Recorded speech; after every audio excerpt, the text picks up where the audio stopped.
modelo acusatorio, es obligatorio que el fiscal siempre presente su alegato de apertura. No es obligatorio que lo haga la defensa. Es más, acuérdense, el 17 de agosto del año 2004, se modificó el artículo 243 del Código de Procedimientos Penales del 40, el 17 de agosto del año 2004, con el decreto legislativo 959. ¿Qué dice ahí? A partir de esa fecha, los relatores ya no leen las acusaciones escritas. El 17 de agosto del 2004, esa reforma del artículo 243, ¿qué hizo? El fiscal planteará oralmente, en forma sucinta, su caso. ¿Pero qué pasó con ese artículo? Se quedó corto. No consideró a la defensa del acusado, no consideró a la parte civil y a ningún otro sujeto procesal. Bueno, alguien podría decir, pero las leyes no se aplican. Primero se interpretan y después se aplican. Y el artículo 2 de la Constitución Política del Estado, que establece que hay igualdad de armas. Si el fiscal le está diciendo qué es lo que va a hacer en el juicio oral, yo como defensor, ¿por qué no tengo derecho desde el comienzo de controlar la calidad de la información que la fiscalía le está haciendo llegar al juez?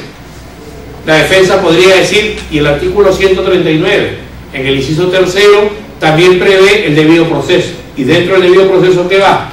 La contradicción. El 139, inciso 14, prevé derecho de defensa. Y entonces, ¿cómo lo va a ver al 100% si es que desde el comienzo el único que tiene derecho a hablar es el acusador, el fiscal, y yo no? En el nuevo Código Procesal Penal esto cambia.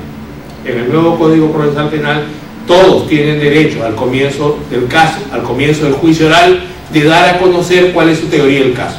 ¿Qué contiene el alegato de apertura? Contiene la teoría del caso.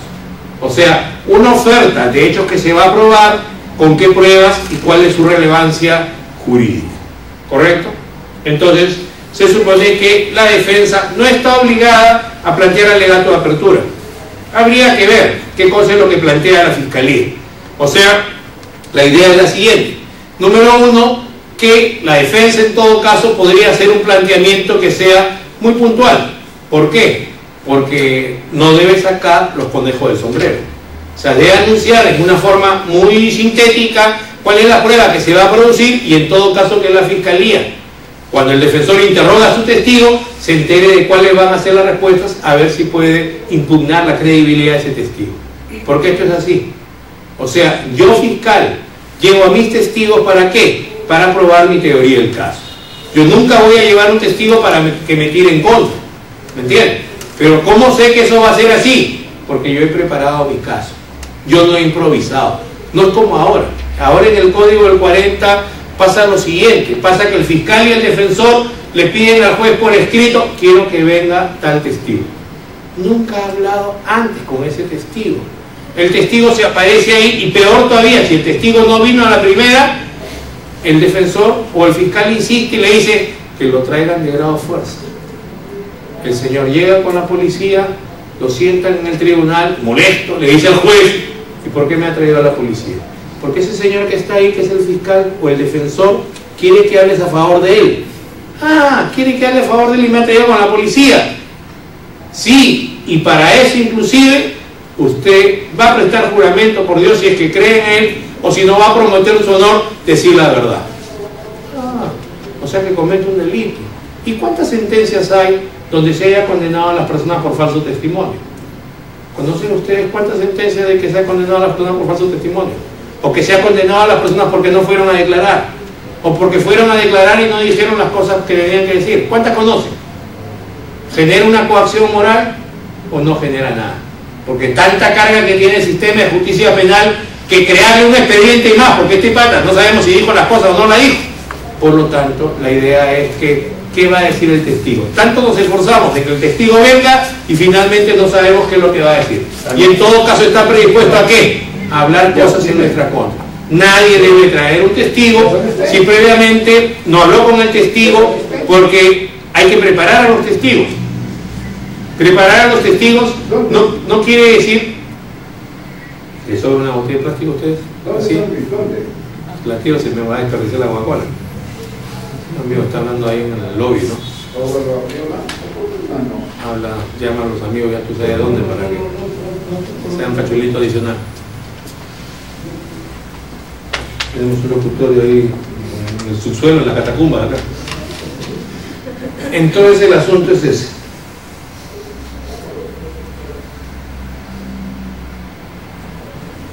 A ver, ¿estás contestando tu BlackBerry? ¿Te está llamando tu enamorado? ¿Es algo? ¿Tienes algo en las manos? ¿De qué estábamos hablando entonces?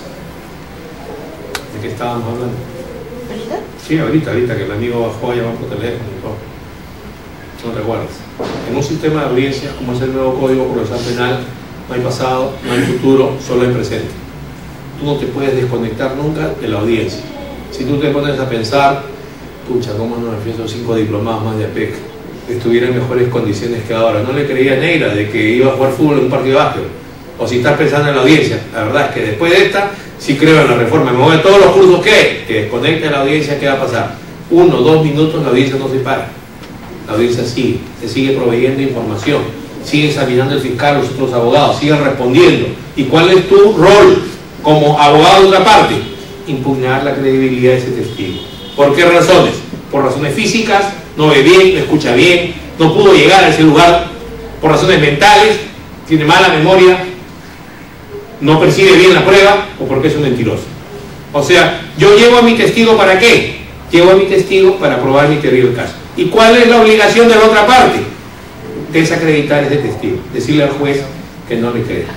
Entonces, cuando nosotros estamos hablando de armar una teoría del caso, cuando nosotros estamos hablando de que hay que preparar al testigo antes de la audiencia, no estamos diciendo 10 fórmulas para mentirle al juez.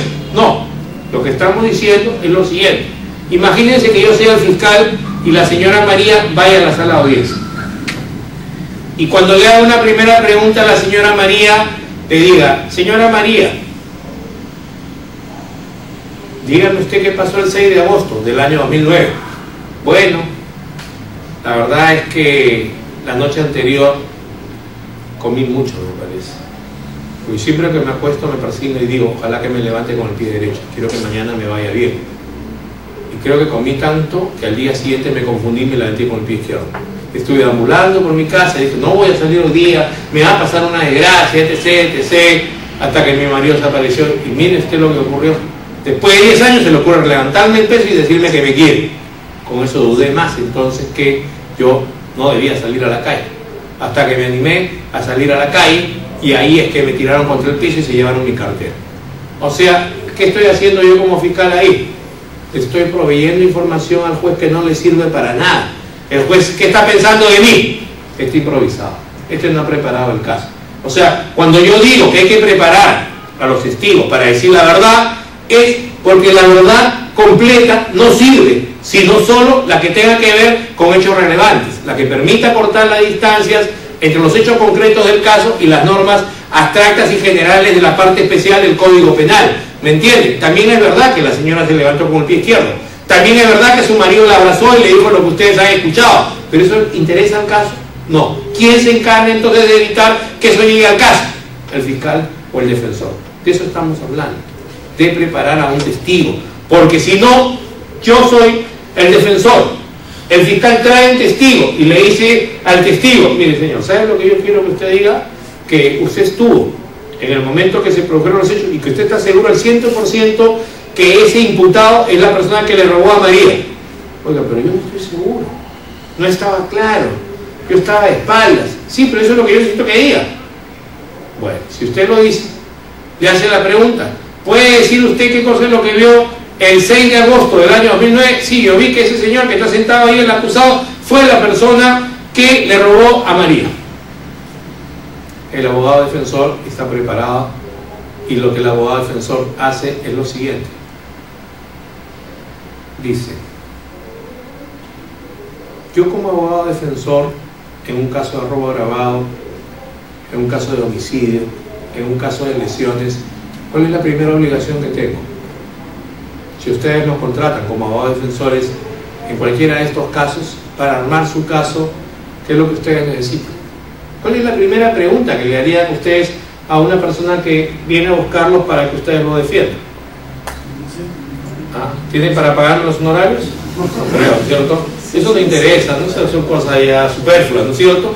Lo más importante es la justicia. ¿no es cierto? Tampoco, dice el otro, no se franquee, por favor. Entonces el asunto está entonces que es culpable o inocente. Cuénteme su historia. En Estados Unidos, del 100% de imputados, el 100% en la primera entrevista le mienten a sus abogados. Acá en Perú, ¿cómo será? La pregunta entonces es la siguiente. ¿Los abogados defensores en Estados Unidos arman sus casos solo con la declaración del imputado?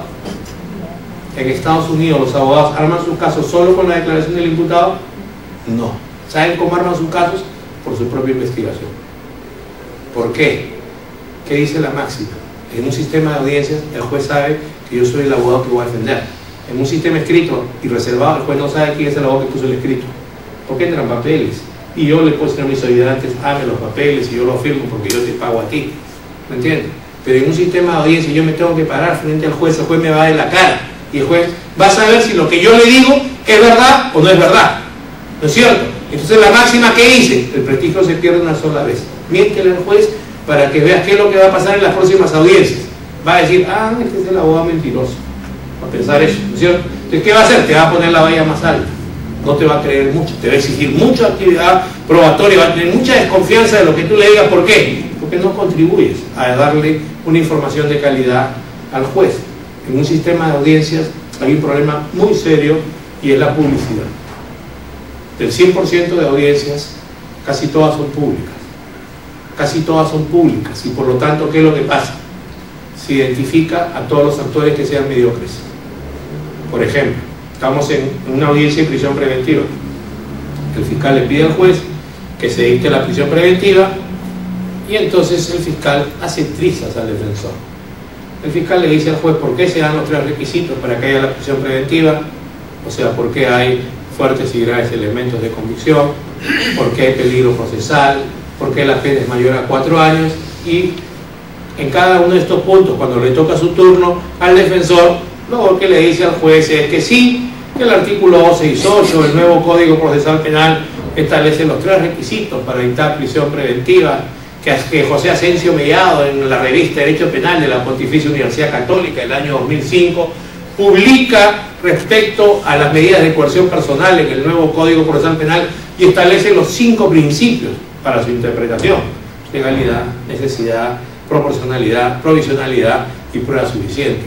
Sendas sentencias del Tribunal Constitucional nos dicen permanentemente que las resoluciones judiciales tienen que ser motivadas, especialmente cuando se trata de medidas de coerción personal. El Tribunal Constitucional, en el caso de Jeffrey Immel, en el caso de General Electric, ¿qué ha dicho? Señor presidente, señores jueces, que cuando hay una imputación contra varios encausados, se tiene que discriminar uno por uno, fundamentos de hecho y fundamentos jurídicos. Y ustedes no pierdan de vista la sentencia de Margarita Toledo. ¿Qué dijo? Que igual por el principio acusatorio hay que ir especificando. ¿Cuántos minutos he utilizado para hablar hasta ahora? Como defensor, 3 minutos, 4 minutos. Dígame si le he dicho algo al juez que el juez no sepa. ¿Qué si el juez controla con reloj de arena los tiempos? ¿Cuántos minutos asignan hoy día para que ustedes hablen en las audiencias penales? ¿Cuántos minutos le dan? 5 minutos. 5 minutos. A lo mucho 10, cuando el tribunal es muy ponderado, muy generoso, 10 minutos. Y entonces imagínense que el tribunal le controla con reloj de arena, le dice, se venció su tiempo. ¿Y qué te la pasaste diciendo? Cosas que los jueces ya saben. ¿Qué es lo que los jueces no saben? Los hechos concretos del caso. ¿Y quiénes son los que lo conocen? El fiscal y el defensor. ¿Cuál es la obligación del fiscal y el defensor? Se supone que los jueces conocen de derecho. El 95% de delitos que se producen en el Perú son los mismos, amigos. Robos agravados, robos simples, hurtos, lesiones, homicidios, omisión de asistencia familiar, fe pública, son los mismos. Miren, no hay ninguna discusión, ni legal, ni doctrinaria, ni jurisprudencial, en un 95% de delitos. Tienes que invocar en esas audiencias que el sistema funcionalista, que Gunter Yaco, que Muñoz Conde, que fulano y tal, cuando se supone que eso es lo básico para poder operar en el sistema de justicia penal y por lo tanto damos por entendido que uno cumple con ese requisito. ¿Qué es lo que los jueces no saben? Los hechos específicos.